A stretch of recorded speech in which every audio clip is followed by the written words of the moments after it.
What is going on, guys? Welcome back to the channel. We got another video for you. My name's Ben. We talk about money, mindset, and kind of the real deal behind making money online, starting an online business, changing your life, doing the things that you want to do, using your creativity to make money. All this cool stuff that we have the ability to do now in 2024, 2025, and beyond because of the internet. The internet's crazy. It's insane. Gary Vee's been rambling on about it for years, saying post content and all this stuff, and it's like you hear that and you just ignore it, but it's still insane the opportunities that are available to us with the internet and with all the tools and the ways we can reach people that come with that. So all that to say, I talk about this stuff. I was someone who really wanted to do this for a while. I didn't know how to do it. I felt like it worked for everybody else and it didn't work for me. So I share this channel so that if you feel like that, you don't feel like that anymore, and you can actually make the money. You can actually do something with your ideas. You can actually change your life, because you really can. I've done that for myself. It's been extremely rewarding, extremely fulfilling. It's been difficult, but I wouldn't trade it. Like, this is, some of us are just born for this stuff, and if you feel that way, then I can relate. So I want to talk about in this video, someone commented about if I want to start like an e-commerce brand around something I'm interested in, or my passion, like how should I go about that? And so I want to talk about that in this video, how I would do that again, maybe how you could do that, and just the real talk about what it takes to do that. I remember one of the big struggles when I discovered drop shipping, which I never really made money with. I'll just say that, and not that there's any. I wish I had. I wasn't good enough at it. I didn't really get it figured out. But I remember the reason I bring that up is I remember having this internal discussion of, what is it about just jumping on a trend and finding some, sort of bullshit trendy product that sells, or is it about building a brand that people like? But what if the thing, excuse me, what if the thing you build, what if nobody cares about that? Like, what if your passion are these wooden chairs and you put all this work and then you run the Facebook ads and nobody buys the chairs? Like, what do you do? Like, do you just go and please the market, or do you try to build this quality brand? And ultimately what I've learned is that you do both. You need to do both. So with that said, let's jump into how you could look at starting a brand around something that you're interested in, and what you could do to get that started so that you could make a living from that, because you really can. I've done that. I've done this. I keep meeting more and more people who do this as well, and it's difficult, but it's just about learning skills. It's about taking action, and it really can happen for you. You can get a website up and running. You can make a cool product, or you can find and source a cool product around things that you're interested in, and you can make this work. So with that being said, like, where to begin? I think the most important place to begin with this idea of, I want to start a brand, I want to start an e-commerce brand, I want to sell some stuff online, and I think that would be really cool. And can I do that? And here's the thing: a certain percentage of this will be like your passion. So like the niche you choose, or like the way you do your marketing, like a certain percentage of this will be your passion, quote passion or whatever, or what you're interested in. But here's the thing: like an equal amount, like 30% of your passion just has to be like just business. So it's like, I think you can almost divide it into thirds. It's like a third of it is just really hard and you're not going to like it, because that's like life, and any project is hard. A third of it's like, your passion, you love this, because let's just use fishing. You love fishing, and so you like a lot of stuff about fishing, and you like finding fishing products or making them or whatever it is. But the other third has to be that you're obsessed with business, and that business is your passion. At least a third. And I'm just making these numbers up because ideally, like, business ultimately has to be your I think it has to be that passion and that obsession. You can't just be interested in something. That won't give you the mindset and the intensity and the obsession that you need to make a brand win, to really have what it takes to make this win. So if you're kind of thinking that someone, it's like, they're just like interested in fishing, and then that means that's the winning ingredient. It's like, no, that's like the pitfall around passion. And you need the business skill sets. You need to learn copywriting. You need to build websites. You need to be obsessed about how you can make ads that work and all this stuff. And so that's the first thing to understand is like you will need to become obsessed with the business part of it. And if that excites you, that's awesome. And if it doesn't, well, maybe just think about that. Like, does making the sales excite you from a like, does that actually get you curious? Because you need to be self-motivated. You need to have intrinsic motivation around making this work. And that's where it has to be business. And then I think it's a bonus when it's something you're interested in. So with something like drop shipping, you're in that sense, like sometimes you're only, and when I first got started, my obsession literally was the business and the creativity and the marketing around making something that sells. So I didn't really care what it was. I was going to do watches was my first store. And then I did these little pet remover things because I was like, oh, this just, all I wanted was something to sell. And that's the drop shipping mentality is you're like, all I need is like a product that will sell. And then marketing, it's almost like an over obsession on the tactics. And then they're missing what's the important thing about building a brand that someone can relate to or building a good quality product that actually the marketing can actually sell. And so it's both and. And if you're good with that, then we can get into what starting this looks like. And so once you kind of realize that, you're like, yeah, I'm down for this. I'm interested in the business, but I want it to be something fulfilling. It's like, okay, cool. Find some intersections of these things. And once again, like you're going to be able to bring in your interests in different ways. You can do that with the way you do your email marketing or the way you set up your website or the messaging or the colors. And then there's the product itself. So like, let's say you're into health and there's a book out there called, I'm just making this up. There's a book out there called The Salt Fix, and it's all about how we actually need salt and salt is healthy. And now there's all this stuff with minerals and it's really good for us and electrolytes and it's like, why not have you could do a salt brand. And it's a health brand. So it's health. It's holistic health, but it's around salt. But you got to take all this information that you're learning on podcast and YouTube and you turn that into your sort of marketing, but it comes back to the product and you're like, well, I'm not passionate about salt. And it's like, well, you sort of are because like you're passionate about health. And if you can get behind a good quality salt, then like that is your passion kind of. So like, don't get too hung up on the actual product being like, I'm not passionate about like salt. And it's like, okay, that's fine. But what I'm trying to say is that could be the first product in a holistic health brand that contains enough of your interest and your passion that you can go in that direction. Okay. So that's kind of what I'm getting at. So then it's salt. And then like, I don't know, you find a place in the US where you can source real salt, like real salt. There's a brand called Redmond's Real Salt. They're a great brand. And it's like, they've blown up and they're probably like they're probably like a high 8-figure brand. It's insane. But they source this stuff in Utah or whatever. And it's like, you could start doing that, but you just put a different spin on it. And there's room in the market. Like it's a growing market. So it's like, yes, it's your passion, but it's like get specific, find a product that kind of fits into that. And then, and that's how you can build it out from there.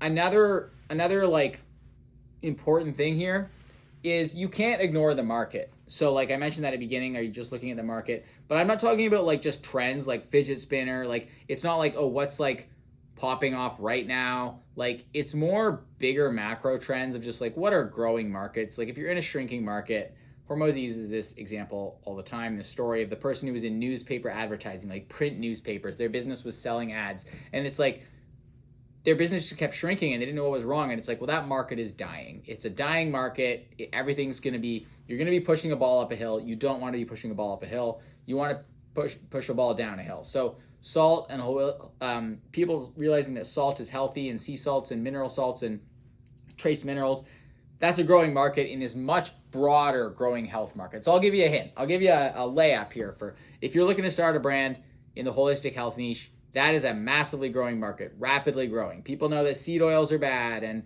and real food is good. Big surprise there. But there's all these little things that you could latch onto in that this market is exploding. We've had the fake health. I've said this before. We've had the fake sort of health where it's like, oh, it's organic, it's healthy. And now we're having the real health where it's like, oh, real meat sticks, or it's like, no seed oils, or it's like, these real things, right? People are like, oh, I want the actual real healthy thing. And so there's this market is blowing up. It's not just a trend, it's a 10-year market that's growing. And so anything in this sort of holistic health niche, cotton underwear, like, you know what I mean? Natural toothpaste, like natural toothbrushes, things like this are just growing. And so there's room there. That's a growing market. You don't want to be like you don't want to be in something that just spikes, even if it just spikes and then it's done and it's not a real growing market. I'm trying to think of an example of this, of like what is like a market that is another market that is like shrinking now. I'm probably not going to be able to think of one on the spot, but what's a shrinking market? I don't know. I can't think of one right now. And the good news is most markets are growing, like just because like everything grows, everything like in the universe expands. So like most things are growing, but it's like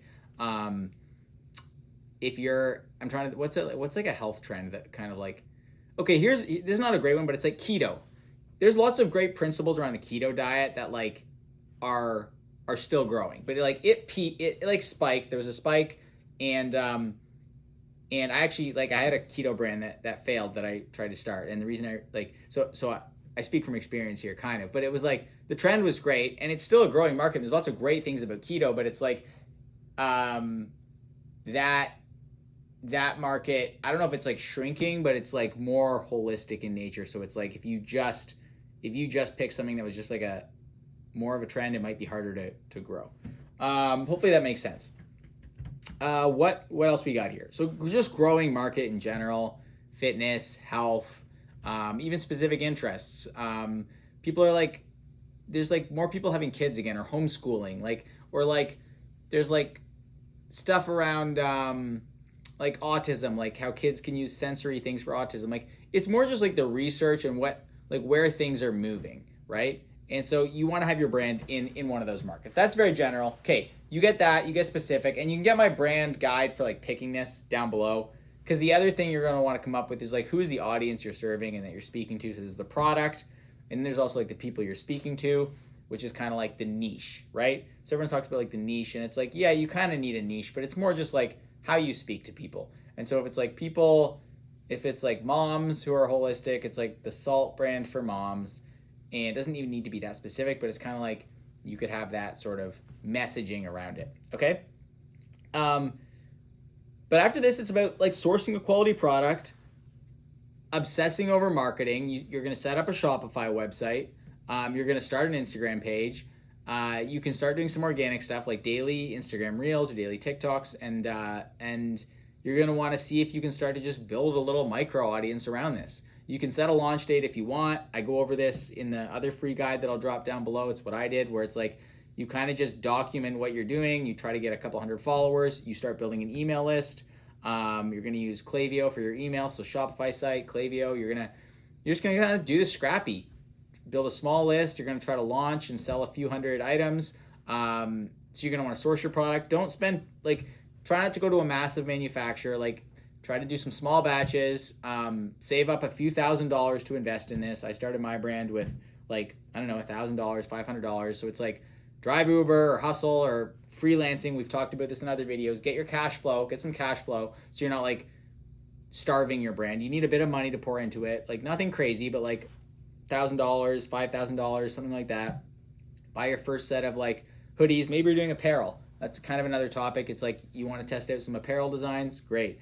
But the idea here is that if it's important to you that it's around your interest, it's this is not just about getting one winning Facebook ad for some scammy product. This is about slowly building out an audience of people who care about what you're doing, which is a longer term play, and you want to do it right. So this is what you do. You start an Instagram page, and then what is important at the start though is your messaging. Don't be bland. And this is where we get into branding. Where you need to have some punch around your messaging. You need to speak to people in a unique way, and this comes down to copywriting. This comes down to taking a product like a keychain, and don't sell keychains. That's a dumb example. or a protein bar, like food. This is RX Bar, really cool brand story, and it's worth checking out. But food products are hard to do because they're hard to manufacture and all that stuff. So, what's a good example I can give you? Maybe it's like whiskey glasses. That's kind of weak too. But whatever it is, we'll stick with the salt example that I had at the start. Like, just pretend this Oreo Coke Zero is a salt shaker.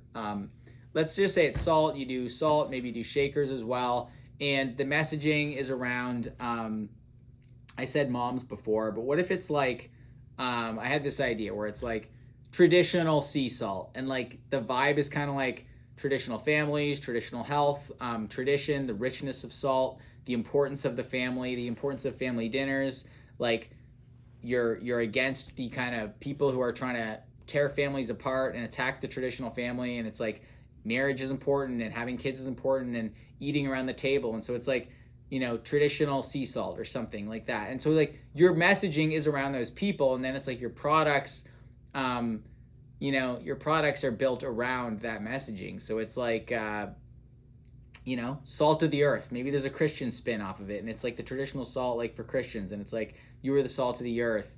You're the light of the world. Maybe it's a Christian salt brand. There you go. You've just turned that into like an audience that is a lot better than just, a boring like salt that's for anybody. If it's for anybody, it's hard for people to resonate. And you need an emotional connection around the product that you're building so that people give a shit. Because people don't give a shit if you're just like, it's the nice salt. If I can give you any advice, do not just be the nice brand. Nobody gives a fuck about nice brands. They want emotional brands, cool brands, edgy brands. They want something that makes them feel something, a little bit divisive, something that inspires them. And so don't be boring. That's like the number one rule. That's the same for copywriting. Have something that people get behind. Create a product that would excite you. Think about this. If you could walk into a store or see an ad or stumble across a website with the brand that would excite you, what would that be? That's a great exercise that you can sit down and do. You might want some parameters. So you start putting down like health. You start putting down like fishing. You put down gym clothes.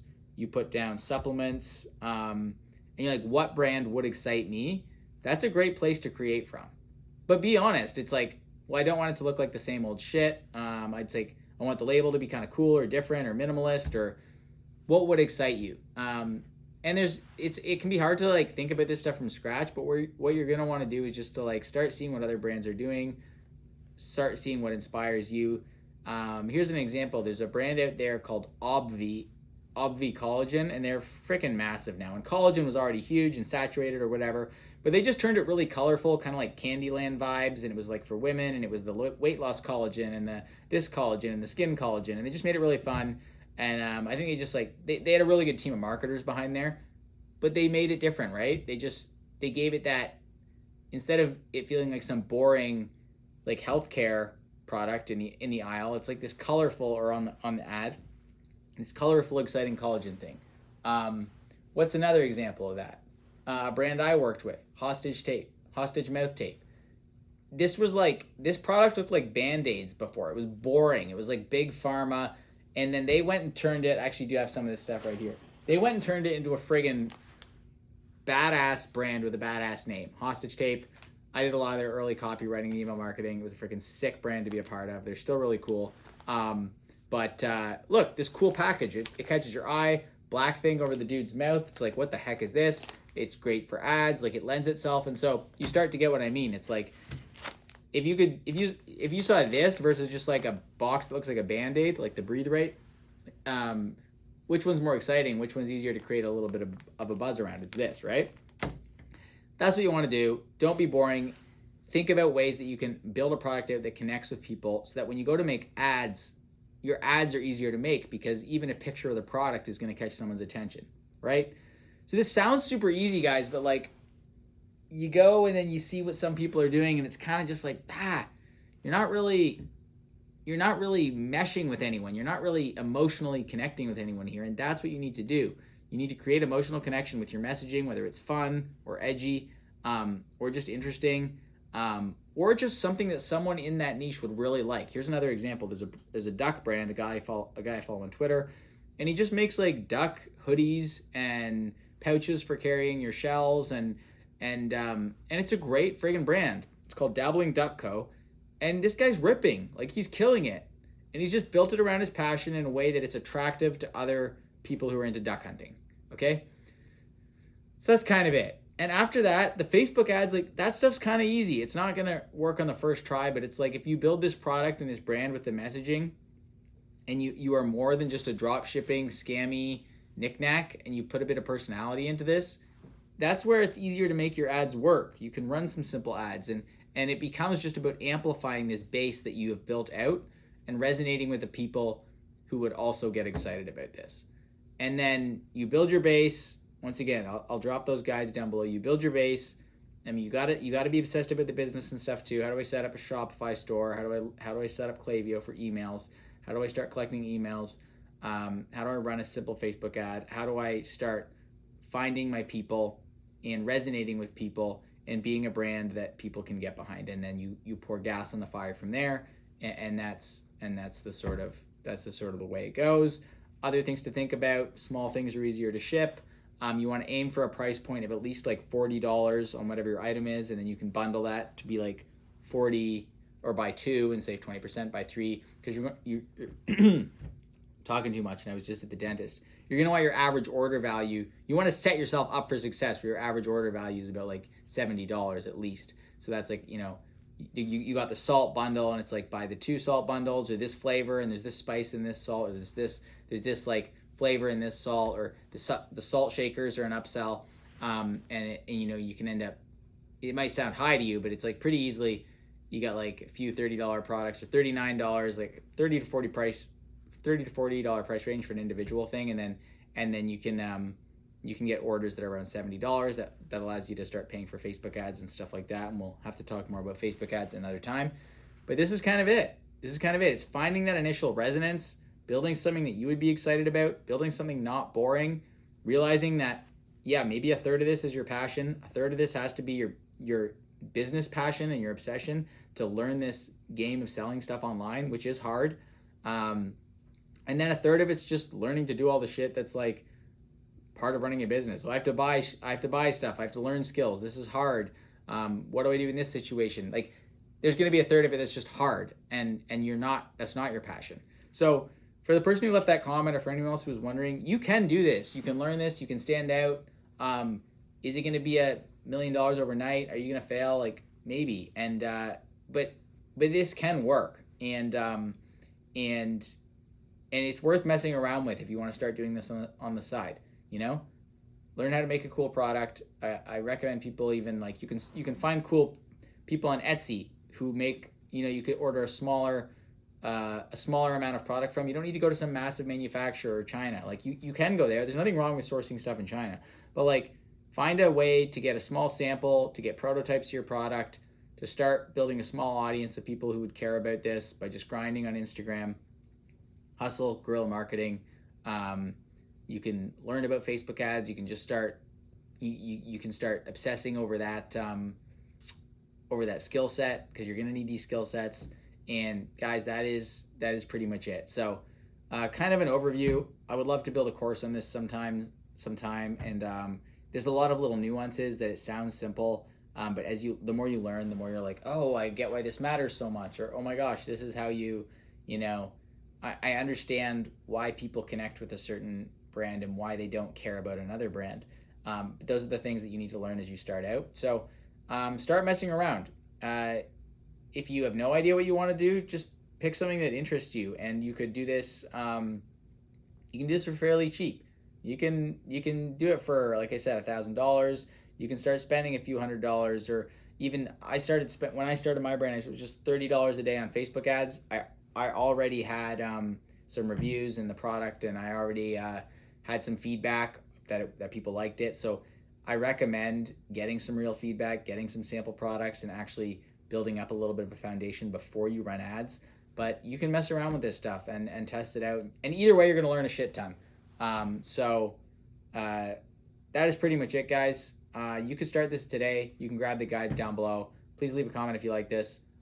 This stuff can change your life. You might not knock it out of the park the first time around, but if you stick with this stuff, like, you could turn it into a 7-figure brand pretty easily. So it sounds crazy, but like, you get a few sales a day, like, it's exciting. If you can get a few people on an email list and you can get those first few sales, you'll get momentum. If you can get one ad that starts to work, and then you make like 5 sales a day, 5 times $70, if it's like, that's like $350 a day, and it's like, no, that's not all profit, but you start to see how this could grow and gain momentum, and you launch another product, people like that product too, you get reviews, you get feedback, people tell other people, you get another ad working, you get a viral TikTok, who knows, this could start building momentum. So hope this was helpful. Love you. Peace. I'm out.